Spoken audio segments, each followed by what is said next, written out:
சண்டை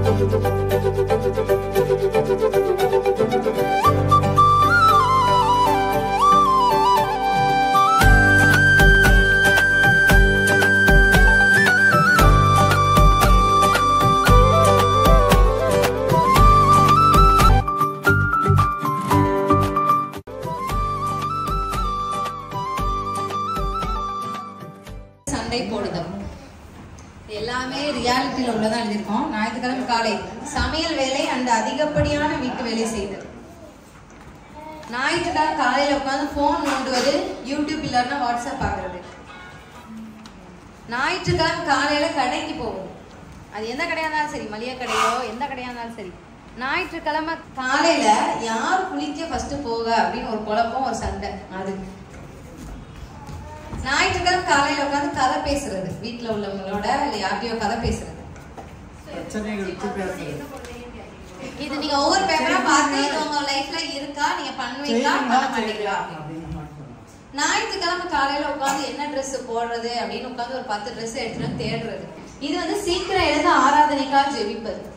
ஞாயிற்றுக்கிழமை காலையில லேட்டா தூங்கி எழுந்து பரபரப்பா அங்கும் ஓடுவது. அவ்வளவுதான்.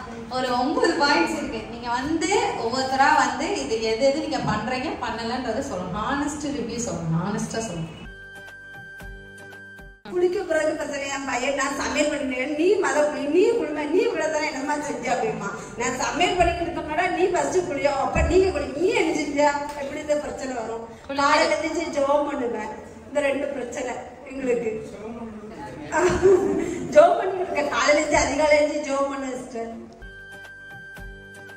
எங்க வீட்டுல காலையில என்ன அப்படின்னா, சின்ன பிள்ளைங்களை ஃபர்ஸ்ட் ரெஸ்ட் ரூம்ல வச்சுட்டு குளிக்க போயிடும். அவங்க குளிக்கும் போது நான் வந்து ட்ரெஸ் எடுத்து வச்சிருவேன்.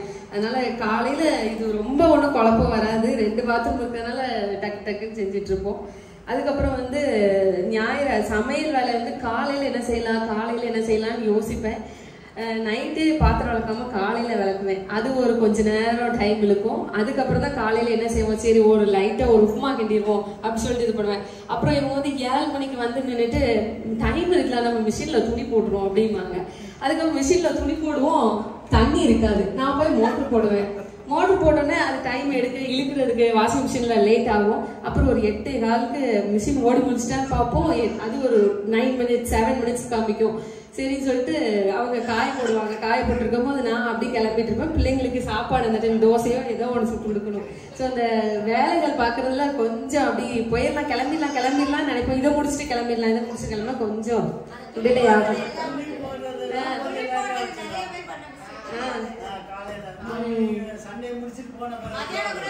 மிஷின் போட்டுக்கலாம். மிஷின் சண்டே சர்வீஸ்க்காக நான் நைட்டே ஜெபிச்சு இது பண்ணிடுவேன். அப்புறம் காலையில கதைலாம் பேசுறதுக்கே டைமே இருக்காது. கதை பேச மாட்டோம். காலையில கடைக்கும் போக மாட்டோம் சண்டே காலையில. நெக்ஸ்ட் லேட்டா தூங்குவேன். எல்லாத்தையும் சீக்கிரம் தூங்க வச்சிருவேன். நான் வந்து கொஞ்சம் லேட்டா தூங்குவேன். போன் பாக்குறது அது ரொம்ப டைம் இருக்காது சண்டே மார்னிங். அதே மாதிரி பழைய பிரச்சனைகள் குறித்து பேசவும் மாட்டோம், சண்டையும் போட மாட்டோம். ட்ரெஸ் தேடுறது கொஞ்சம் டிலே ஆகும். ஆனாலும் இதை போடுங்க டக்கு டக்குன்னு எடுத்து சீக்கிரம் டைம் ஆகக்கூடாதுங்கிறதுக்காக பண்ணுவேன். நான் முடிச்சிருவோம். சொன்னாங்க இல்லையா, அதுல ட்ரெஸ் தேடுறதுனா முன்னக்கூட்டியே நைட்டே கூட எடுத்து வச்சிடலாம். அது ரொம்ப ஈஸியா இருக்கும். நாளைக்கு போடக்கூடிய ட்ரெஸ்ஸை தனியா எடுத்து வச்சுட்டா அது ஒரு 10 நிமிஷம் வேலை. அப்புறம் வந்து பாத்ரூம் குளிக்க போறது ஒரு பாத்ரூம்ங்கும்போது சில பிரச்சனை இருக்கு. எல்லாருமே அந்த கிளம்புற நேரத்துல குளிக்கணும்னு தான் ஆசைப்படுவாங்க எல்லாரும். ஆமா, எல்லாருமே அது ஒரு கரெக்ட் தான். பெண்கள் வந்து சமையல் வேலை மற்ற வேலையெல்லாம் பிடிப்பாங்க. ஆண்கள் கொஞ்சம் ஆயத்தமா இருக்கும். அது எல்லாரும் வீட்லயும் உண்டு. பாசமா கூட அடிக்கடி சொல்றேன். நான் இப்போ அதை மாத்திக்கிட்டேன். கரெக்டா முன்னாடி போய் குளிச்சுட்டு அவங்களுக்கு வழி விட்டுருவேன். இந்த மாதிரி கொஞ்சம் ஃப்ரீயா இருக்கவங்க குளிக்கிறதுக்கு இடம் கொடுத்துட்டா கடைசி நேரம் குளிக்கிறவங்கன்னு இருப்பாங்க. அதுக்கு கொஞ்சம் முன்னுரிமை கொடுத்துடலாம். ஞாயிறு காலையில் லேட்டா தூங்கி எழுந்து பரபரப்பா அங்கிருக்கும் ஓடுவது. இது வந்து சாட்டர்டே வரைக்கும் எங்களுக்கு ஆஃபீஸ் ஸ்கூல் இருக்கும். அதனால வந்து சாட்டர்டே வந்து கொஞ்சம் ரிலாக்ஸா எப்போதுமே கூட கொஞ்சம் நேரம் விளையாடுவோம். இல்லை அப்படின்னா ஏதாவது கதை பேசுறது, கிரவுண்ட்ல அவங்க விளையாடுவாங்க. அதனால லேட்டா தான் தூங்க விடுவோம். இது எப்போ அஃபெக்ட் ஆகும்னா ஞாயிற்றுக்கிழமை காலையில் அவங்களால எந்திரிக்க முடியாது. ஏன்னா சனிக்கிழமை வரைக்கும் ஸ்கூலுக்கு அவங்க 6:30க்குலாம் எழுப்பி விட்டுருவோம். சரி இன்னைக்கு ஒரு 1/2 hour தூங்கட்டுமே அப்படின்னு சொல்லி நாங்களா அலோவ் பண்றது 7:15 அது வரைக்கும் நாங்க கொஞ்சம் ஃப்ரீயா இருந்துக்கலாமே பார்ப்போம். அதுக்கப்புறம் தான் வந்து குழந்தைகளை 2 பேரையும் ரெஸ்ட் ரூம் வச்சு அவங்கள நான் குளிப்பாட்டுறது வந்து அது என்னோட வேலை. அதுக்கப்புறம் நான் குளிக்க போவேன். அப்படிங்கும்போது அது டிலே ஆயிரும். எனக்கு வந்து இதுல என்ன ப்ராப்ளம் இருக்குன்னா போன் பாக்குறது வந்து அது எனக்கு ஒரு ப்ராப்ளம். நான் ரெஸ்ட் ரூம் போயிட்டேன்னா ஒரு 15-20 மினிட்ஸ் தான் அது போன் நம்ம பாத்துக்கிட்டு அது எல்லாரும் ஓப்பனா சொல்ல மாட்டாங்க. அது நான் அக்செப்ட் பண்ணிக்குவேன். அது விருந்தினர் வீட்டுக்கு போனாலும் சரி இல்ல என்னோட வீடா இருந்தாலும் சரி அது வந்து அதுக்கு ஒரு அடிக்ட் ஆகிட்ட அந்த ஹேபிட்டுக்கு. அப்புறமா சமையல் வேலை பாக்குறது வந்து என் மிஸ்ஸஸ் கொஞ்சம் ஒர்க் இருக்கும். ஏன்னா சனிக்கிழமை வரைக்குமே குழந்தைகளுக்கு டெய்லி ரொட்டீனா என்னென்ன சமையல் பண்ணணும்னு ஒரு ஆர்டர்ல வந்துகிட்டு இருப்பாங்க. ஞாயிற்றுக்கிழமையும் அந்த ஒர்க் வந்து போய்கிட்டு இருக்கும். அவங்க சொன்ன மாதிரி பிள்ளைங்களுக்கு மட்டும் காலைல கொடுத்துடலாம், நீங்க சாப்பிடாதீங்கம்மா எனக்கு பசிக்கும், எனக்கு கண்டிப்பா வேணும் அப்படின்னு. அதுக்காக சில நேரம் ஒரு 10 மினிட்ஸ் லேட் ஆகிடும். ஏன்னா தோசை சுடுறா இருந்தா எனக்கு 4 தோசை சுடணுங்கப்போ அதுல ஒரு 10 மினிட்ஸ் போயிடும். அது அப்புறம் மதியத்துக்கு சமையல் பண்ணி வச்சுட்டு வரணுமே அப்படின்னு அது கொஞ்சம் பாரமா இருந்துச்சு. அது வந்து போன மாசத்துல இருந்து அதுல ஒரு நமக்கு விடுதலை கிடைச்சிட்டு நம்ம சமையல அது மிஸ்ஸஸுக்குன்னு இல்லை, எல்லாம் இங்க இருக்கிற எல்லா பெண்கள் ஆண்களுக்கு சில வீட்டுல ஆண்களுமே அது ஒர்க் பண்ணுவாங்க. இப்போ வந்து அந்த ஒரு பேர்டன் இல்லாம காலையில மட்டும் சமைச்சிட்டு வந்துடுறோம். அது ஒரு நல்ல இது. கடைக்கு போற ஒர்க் வந்து ஞாயிற்றுக்கிழமை கண்டிப்பா இருக்காது. அது சனிக்கிழமை தான் நாங்கள் ஷாப்பிங் போவோம், எல்லாம் இன்பிட்வீன் கேப்ல போயிடுவோம். முக்கியமா சனிக்கிழமை எங்களுக்கு ஞாயிற்றுக்கிழமை வர்றது அப்படின்னா லேட்டா எழுந்திருக்கிறது, அடுத்து போன் பாக்குறது. அது என் மிஸ்ஸஸ் சொன்ன மாதிரி துணி வந்து அன்னைக்கு போடுறது வீக்லி எப்படியுமே 3-4 நாள் யூஸ் பண்ணிடுவோம். இருந்தாலும் திங்கக்கிழமை ஞாயிற்றுக்கிழமை நைட் அயன் பண்ணணும் அப்படிங்கிறதுனால ஞாயிற்றுக்கிழமை காலையில போடுவோம். அது ஒரு பிரச்சனை.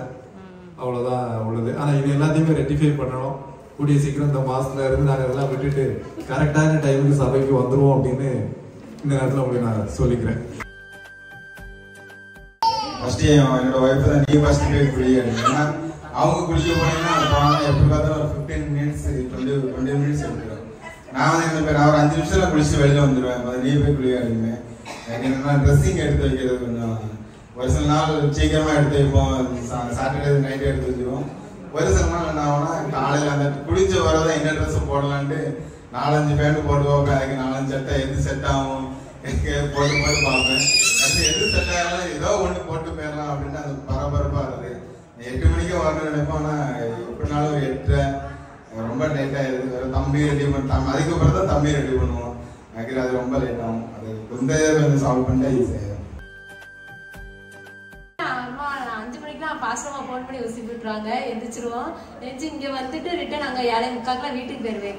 போய் செத்த 10 நிமிஷம் படுத்துருவேன். படுத்துட்டு மாடிய 10 நிமிஷம் படுத்துருவேன்னா அம்மா போன் பண்ண முன்னாடி நான் எந்திரிச்சிருவேன். எந்திரிச்சு லைட்டா அன்னைக்கு ரெஸ்ட் ரூம் போயிட்டு வந்துட்டு அதுக்கப்புறம் ஒரு 10 நிமிஷம் தான் முழங்கால் போட்டு ஜெபம் பண்ணிட்டு அதுக்கப்புறம் தலையெல்லாம் கெட்டி அம்மா வீட்டுக்கு போவேன். அது கொஞ்சம் நேரமா மாடி வந்து சமையல் அந்த காய்கறி வெட்டி கொடுக்கறதுக்காண்டி போவேன். மாடி வந்து 10 நிமிஷம் படுத்துருவேன். படுத்துட்டு மாடி இருந்துச்சு பிள்ளைங்களை ஒருத்தரை கிளப்பிட்டு இருக்கேன், இன்னொருத்தவே வெளியே ஓடிடுவோம். மாடி அவனை பிடிச்சி கிளப்பிட்டு வந்து பிள்ளைங்களை கிளப்புதான் நேரம் ஆகும். நான் கிளம்ப டக்குன்னு ரெடி ஆயிடுவேன். பயிற்சி முகாம் பண்ணிடுவோம்.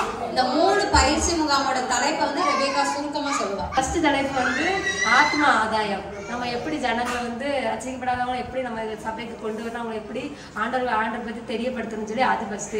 2வது வந்து ஊழியர்களோடு இணைந்து நம்ம வளர்வது அது சொன்னாங்க. 3வது வந்து மகளிர் பெண்கள் எப்படி சுயமா அவங்களுக்கு எப்படி சம்பாதிக்கணும் அது வந்து. 4வது வந்து எதை எப்பொழுது செய்ய வேண்டும் என்கிறத நான்